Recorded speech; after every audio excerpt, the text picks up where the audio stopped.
बिस्मिल्लाहिर्रहमानिर्रहीम अस्सलाम वालेकुम मज़ीद नाज़रीन कराम, उम्मीद करता हूँ कि आप सब खैरियत से होंगे। आज आपके लिए एक नई रेसिपी लेके आया हूँ। आज आपके साथ ग्रीन बीफ की रेसिपी शेयर करूँगा। ये बहुत ही मज़ेदार और लज़ीज़ बनी है।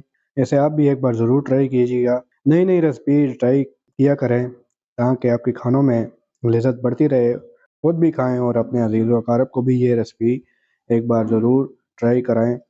तो चलिए शुरू करते हैं अपनी आज की रेसिपी। मैं हूँ आपका दोस्त उमर शहजाद और आप देख रहे हैं food for you cooking channel. अगर आपने अभी तक हमारा ये चैनल सब्सक्राइब नहीं किया तो इसे सब्सक्राइब कर दें और बेल के आइकन को भी ऑन कर दें ताकि अच्छी अच्छी रेसिपी आप तक बर वक्त पहुँचती रहे।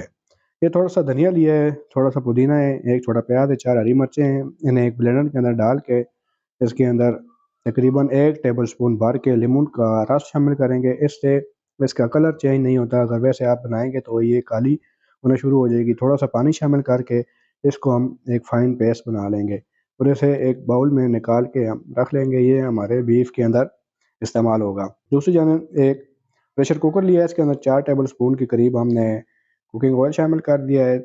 6 लहसुन की जो तेन हमने बारीक काट लिया था वो इसके अंदर शामिल करेंगे और इन्हें एक गोल्डन ब्राउन कलर आने तक अच्छी तरह से पकाएंगे। उसके बाद एक मीडियम साइज़ का प्याज था, उसे बारीक काट लिया था, वो इसके अंदर शामिल कर देंगे। प्याज इसके अंदर शामिल कर दिया है, प्याज को भी एक अच्छा सा गोल्डन कलर आ गया है तो प्याज हमारे कुक हो चुके हैं। अब इसके अंदर थोड़ा सा गरम मसाला शामिल करेंगे, थोड़ी सी काली मिर्चें हैं, थोड़ी सी सब्ज़ इलायची, एक तेज़पात है, एक बादियान का फूल है, थोड़ी सी दालचीनी शामिल की है। इसे भी कुक करेंगे। ये हमारे पास 1 किलो बीफ है, ये हम इसके अंदर शामिल कर देंगे। बीफ को अच्छी तरह से हमने धो लिया था, इसको भी 5 से 7 मिनट के लिए अच्छी तरह से इस तेल के अंदर हम फ्राई करेंगे। इससे गोश्त को अच्छा सा कलर आ जाएगा। 1.5 टीस्पून इसके अंदर नमक शामिल कर देंगे। नमक अगर कम ज़्यादा हो तो हम बाद में भी एडजस्ट कर लेंगे।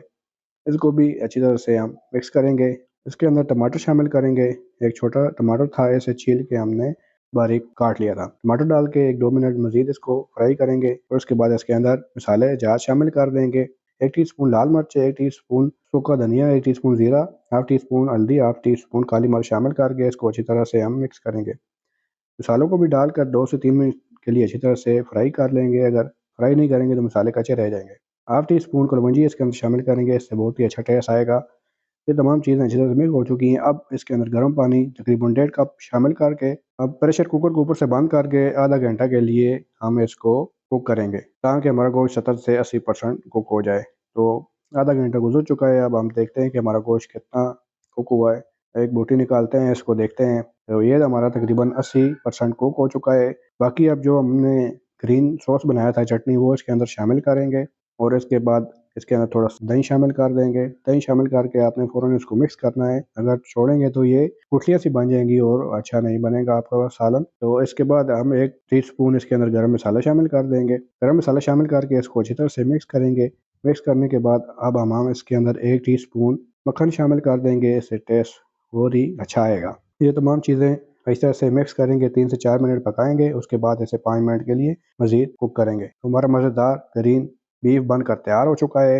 आप इसे नान के साथ सर्व करें, खुद भी एंजॉय करें, अपने अजीज़ व अक़ारिब को भी ये रेसिपी ज़रूर खिलाएं। यकीनन ऐसी रेसिपी उन्होंने भी नहीं खाई होगी। तो इसी तरह की अच्छी अच्छी रेसिपी आपको हमारे इस चैनल पर मिलती रहेंगी।